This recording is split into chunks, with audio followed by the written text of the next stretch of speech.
Donc, salut à tous et bienvenue dans cette vidéo. Oui, ça fait longtemps que j'en ai pas fait, un petit peu longtemps, plusieurs semaines, mais j'ai été occupé, voilà, enfin je vais pas vous embêter avec ça, on va tout de suite rentrer dans le vif du sujet. Donc comme vous l'avez vu, il s'agit d'une rétrospective sur KDE 4 avec Kubuntu 12.04. Alors pourquoi est-ce que je fais ça? Donc voilà, là je suis en train de la démarrer. Je suis en train de démarrer la machine virtuelle. Alors pourquoi je fais ça? Parce que, comme vous avez pu le voir, je n'ai jamais, pour l'instant, encore présenté de vidéo de KDE. Et pourquoi? La raison est que en 2012, donc sur, d'ailleurs c'était sur le vieux PC que vous avez vu dans la vidéo sur Linux Lite. Donc j'ai utilisé, bon ça n'a pas l'air de marcher, on va relancer l'appli. Donc dans la vidéo que vous avez vue donc sur Linux Lite, j'ai utilisé donc KDE 12.04 et j'en ai pas gardé un très bon souvenir de l'expérience avec KDE. C'est pour ça en fait je me suis pas repenché dessus. Et le truc c'est que depuis 2012, enfin depuis même pas jusqu'à maintenant, j'ai utilisé plein d'environnements graphiques différents et euh, pas KDE. J'ai utilisé Cinnamon, j'ai utilisé GNOME 2 à l'époque où Mate n'existait pas. J'ai utilisé Unity, LXDE, non pas LXDE, enfin LXDE j'ai sur un autre PC chez moi, mais jamais sur mon PC principal. GNOME 3 aussi, XFCE, enfin j'ai utilisé plein de trucs Mate que celui que j'utilise actuellement, mais je n'ai pas utilisé de KDE. Voilà. Et il y a des trucs, parce que je vois de d'autres vidéos de d'autres youtubeurs, des trucs qui existent aujourd'hui avec la nouvelle version de KDE. Voilà, petite mélodie. Et avec la nouvelle version de KDE, KDE Plasma, il me semble, oui. KDE 5, qui s'appelle aussi KDE Plasma. Et c'est assez joli, puis je voulais me pencher dessus un petit peu, et donc c'est pour ça que je voulais aussi faire une petite rétrospective sur ce que c'était il y a 5 ans avec KDE 4 et pourquoi en fait ça m'intéressait pas trop. Alors je me suis peut-être un petit peu égaré. Bon. Aussi, alors, je voulais... vous voyez la souris là? Oui, ok, c'est bon. Je voulais ajouter une petite précision. Vous avez vu juste avant le démarrage, il y a eu plusieurs icônes qui se sont succédées côte à côte, et en fait c'est tout simplement une barre de chargement. Voilà, un petit peu stylisé. Bon d'accord, pourquoi pas. Alors, ce qu'on va faire avant toute chose, c'est qu'on va changer la résolution de manière à avoir un truc un petit peu plus confortable qui occupe tout l'écran. Voilà, donc là on a donc un bureau donc de Kubuntu 12.04 basé sur Ubuntu 12.04 LTS avec KDE, donc tel qu'on pouvait l'avoir à l'époque, et c'est moche, c'est très très moche. Enfin c'est le fond d'écran et le timing gris qui participe un petit peu à cette mocheté, mais on va se remettre dans le contexte. Donc déjà on est en avril 2012, donc c'est encore l'époque sur Windows de Windows 7, hein, et Windows 8 sortira en octobre 2012, donc là on est encore au niveau de Windows 7. Et au niveau d'Ubuntu, on avait déjà Unity 7, qui pour l'époque avait l'air beau. Hein. Enfin, aujourd'hui, c'est complètement dépassé graphiquement, mais pour l'époque, c'était beau. Et je pense que je ferai une petite rétrospective sur Ubuntu 12.04 LTS en avril, donc quand ce système aura 5 ans.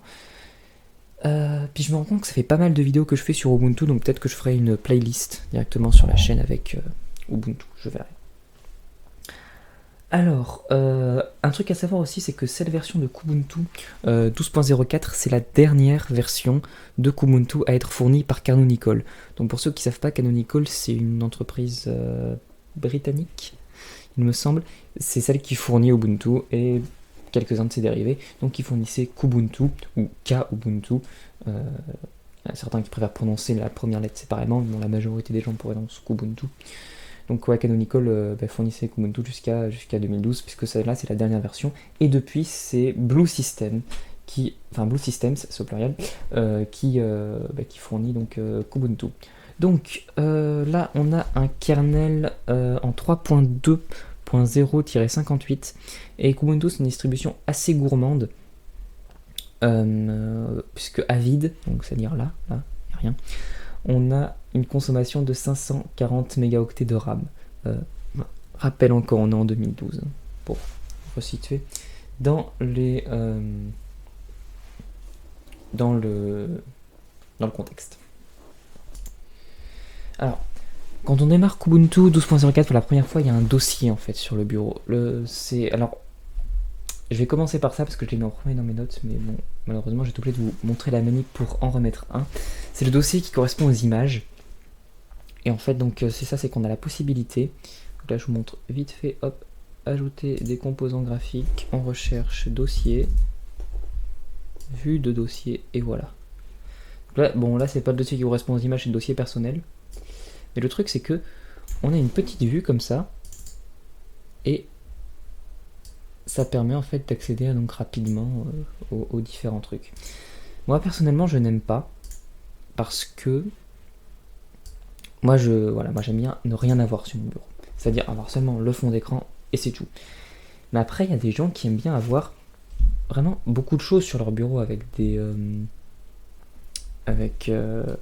beaucoup d'icônes, des indicateurs et tout ça. Et honnêtement, KDE, on va le voir après, une très bonne... pas KDE, pardon. Oui, si, KDE. C'est un très bon environnement au niveau des widgets. On va avoir plein d'indicateurs différents sur le bureau. Et donc ça passe aussi notamment avec des raccourcis comme ça pour une vue de dossier. Et voilà, je trouve ça assez sympathique. Alors pourquoi est-ce que j'en parle en premier? Parce qu'en fait, quand on démarre, c'est ce que j'ai dit au début, quand on démarre la distro pour la première fois, en fait, on a le dossier image ici, et dans lequel il n'y a absolument rien. Voilà. Bon, alors maintenant, on va refermer ça, et donc, revoir la présentation. En haut, on a un bouton qui s'appelle activité photographique.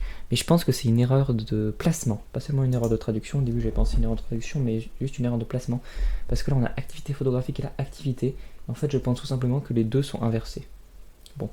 Donc, activité photographique, dessus, on a ajouté un tableau de bord. Donc, le tableau de bord, comme vous le savez, c'est ça. Comme dans KDE, comme dans XFCE, je suis pas fatigué.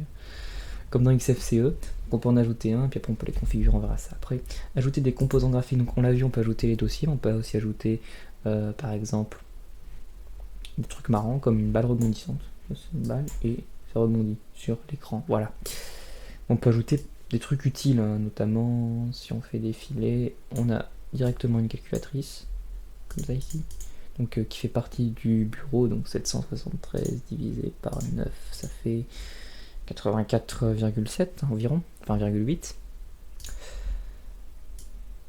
Voilà, on peut ajouter plein de trucs, l'état des disques, un indicateur de batterie si c'est un PC portable. Donc voilà, des trucs utiles et puis des trucs marrants aussi. Notamment, on a des yeux. Les yeux, c'est un truc qui suit, enfin c'est vraiment des yeux qui suivent le curseur, peu importe ce qu'on fait, où on va. Voilà. Puis là, la balle. Donc pour la supprimer, il faut cliquer sur la petite croix qui est sur le côté, on va attendre qu'elle se calme. Voilà, ici. Voilà. Bon, on va laisser les yeux parce que c'est marrant. Ensuite, on a...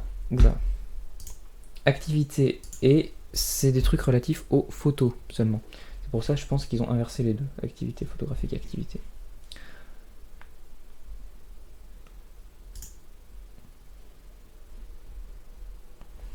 Et on a encore ensuite en dessous d'autres raccourcis concernant la configuration, ainsi qu'un bouton pour quitter, verrouiller l'écran. Voilà. Alors maintenant on va passer au tableau de bord. Tableau de bord qu'on peut configurer avec un clic droit dessus. Qu'est-ce que j'ai fait? Je l'ai déplacé ça. Bon. Clic droit dessus. Option pour panneau. Enfin option pour l'endroit où on clique. Ah non, c'est tout le temps option pour panneau. Autant pour moi. Et configurer configuration du tableau de bord. Puis là on peut modifier la hauteur. Voilà. Voilà, ajouter des composants, pareil. Les composants, c'est les mêmes choses que sur le bureau, sauf que là, ce sera sur le tableau de bord. Voilà. Bon, alors, sur ce tableau de bord, maintenant, on va retrouver à gauche un bouton. Un menu qui, encore une fois, il faut se remettre à l'époque, on est en 2012, c'est plus d'une rétrospective, c'est de se projeter en arrière. On est en 2012 et c'est plutôt bien, je veux dire, on a plusieurs catégories comme ça, on a une barre de recherche pour rechercher par exemple directement LibreOffice, voilà. Ou si on connaît pas le nom de l'application, qu'on veut par exemple seulement le writer, Donc assez pratique. Donc on va voir les favoris qui correspondent du coup aux applis utilisées le plus fréquemment. Les applications rangées par catégorie, bureautique, config, graphisme, internet, etc. Enfin les catégories habituelles. Poste de travail, du coup, ça va être des raccourcis vers la config, le dossier personnel, le réseau, enfin, un truc comme ça. Utilisé récemment, c'est évidemment ce qu'on a utilisé récemment. Et ensuite, des raccourcis pour quitter des connexions, changer d'utilisateur, etc. Les trucs habituels. Alors honnêtement, c'est l'un des meilleurs menus, je pense, qui existait à l'époque. Enfin, parmi ceux que j'ai testés à l'époque. Après, j'ai pas tout testé. En 2012, ce que j'avais fait, c'était KDE, Unity, Gnome 2 et Gnome 3 et Cinnamon.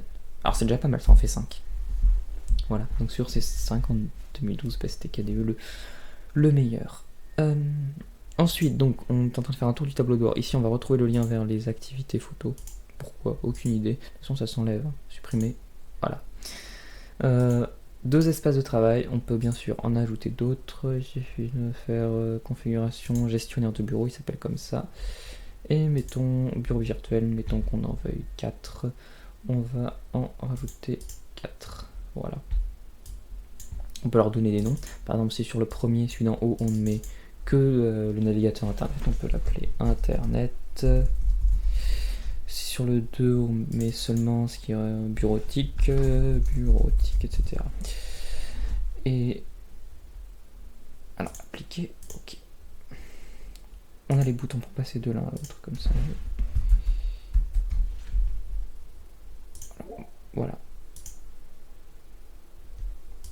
Excusez-moi, je vais me déconnecter de Skype. Et me revoilà. Donc ensuite ici on va retrouver les fenêtres ouvertes. Par exemple si j'ouvre Dolphin. Bah, c'est ouvert ici. Assez longue, hein, par contre, la barre qui correspond à la fenêtre. Ensuite ici un icône retourné sur le bureau, puis différentes autres icônes, notamment des notifications. Voilà. Les mises à jour. Énormément à faire, hein, puisque 2012, ça fait, enfin avril 2012, ça fait bientôt 5 ans. Pas mal de mises à jour à faire, mais on va absolument pas les faire parce qu'on s'en fout complètement. C'est une machine virtuelle que je détruirai dans presque rien, quoi. Sans doute quand la vidéo sera en ligne. Donc bon, voilà. Ensuite ici on a, alors ça c'est le presse-papier. Alors j'avais vu un truc similaire aussi, c'est avec, il me semble que c'est avec Aerodoc. Donc de pouvoir gérer donc des presse-papier. Pour ceux qui ne savent pas, presse-papier, c'est quand vous faites copier-coller. Hein, quand vous faites copier, le truc que vous avez copié, c'est dans le presse-papier. Après, vous faites coller. Et encore jusqu'à ce que vous refassiez copier dans notre truc ou couper. Voilà, c'est ça tout simplement. Là, un petit jetonnière pour le gérer. Ensuite, contrôle du son. Alors là, c'était... Ah oui, l'info qui nous dit qu'on peut upgrader vers 14.4 Stitsar. Génial, mais on s'en fout. Ça nous donne des périphériques. Là, on a un petit bouton pour le monter ou pour le démonter quand il est monté. Hop, maintenant, voilà, démonter. Ça, il me semble que c'est une barre qui indique la capacité, s'il est rempli ou pas. Interface réseau, panneau assez grand. D'ailleurs, vous avez vu, la majorité des panneaux étaient plus grands que la normale. D'autres petits trucs qui n'étaient pas directement dans le panneau. On a une horloge et ici ça c'est le bouton, c'est le même en fait que... On a une horloge et en fait ici là c'est le paramètre du tableau de bord directement. On peut avoir plusieurs tableaux de bord, oui de toute façon il y a le bouton ajouter ici. Voilà, alors maintenant... Un truc aussi qui est fait par défaut du coup, avec KDE 4, donc si on va dans Dolphin, c'est que pour ouvrir c'est un simple clic, et pas un double clic.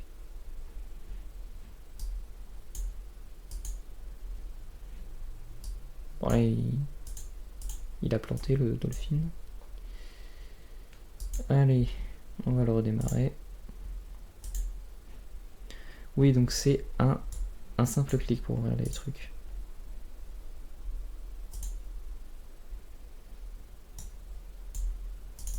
Bon,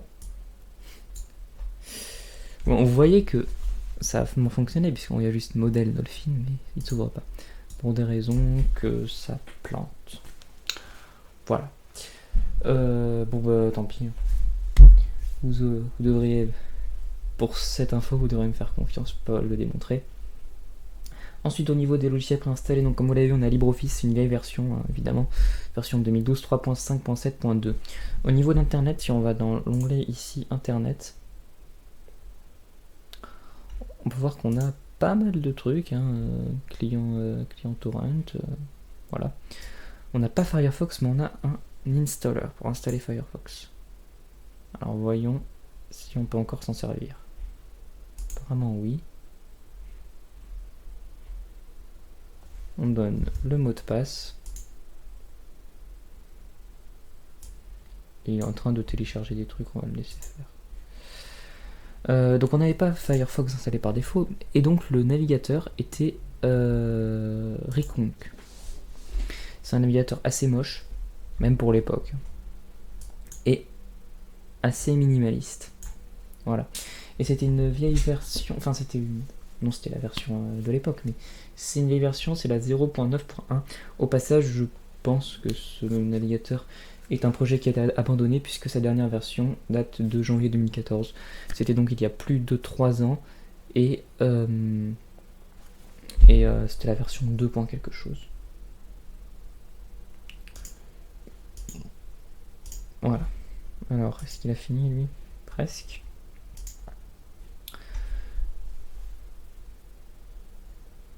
Au niveau des applications installées, donc je vais pas faire le tour parce que ça n'a pas grand intérêt. Juste Amarok, je vais revenir dessus parce que c'est un très bon lecteur audio. Alors il y a vraiment 2 lecteurs audio que je recommande beaucoup sur Linux, puis même de manière générale, ils sont tous les deux disponibles sur Windows aussi. C'est Amarok et Clémentine. Alors, personnellement sur mes PC j'utilise Clémentine, mais Amarok il est très bien aussi. Notamment parce que comme vous pouvez le voir,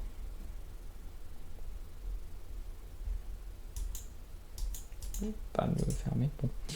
On a, pendant que la chanson se lit, il va chercher sur internet les paroles et la page Wikipédia de l'artiste. J'ai l'impression qu'il a aussi planté. Hein. Normalement, c'est un système censé être encore supporté hein, jusqu'en avril 2017. Bon, après, c'est vrai que il est pas à jour. Mais même normalement, c'est pas censé planter comme ça. Voilà. Bon, paroles, Wikipédia. Là, j'ai pas mis de chanson. J'en ai aucune sur cette machine virtuelle, donc je pourrais pas le démontrer. Là, on a le réglage du volume qui se fait en... Oui, non, il plante systématiquement. Qui se fait en tournant. Bon. Enfin. Un autre truc dont j'ai oublié de parler. Comme lui, il a l'air de pas réussir à installer. Enfin, il y a écrit terminé, mais il y a 99%. Un autre truc sinon dont j'ai... Ah, mais non, il est là, Firefox. Ah, mais on dirait que c'est une version récente qu'il a installée. Vu le logo. Ok. Génial. Bon. Ouais, c'est pas une bonne idée de prendre des systèmes vieux de 5 ans, mais ça, je pense que vous le saviez déjà. Un autre truc dont j'ai oublié de parler, du coup, c'est la personnalisation. Parce que vous avez vu le thème hein, depuis le début de la vidéo, qui est pas très très beau. Enfin, le contour bleu autour, encore ça va, mais sinon le thème plutôt gris, la forme des boutons, vraiment, j'aime pas. Et donc il y a moyen de changer le thème. Alors pour ça, c'est dans apparence, ça ou ça, je sais plus, un des deux. Oui, quand on voit aussi le truc de configuration est pas mal parce que quand on passe dessus, il y a les sous-menus qui s'affichent. Sauf que là, pour un endroit particulier, il croit que je suis sur Bluetooth, donc sur la catégorie d'en dessous.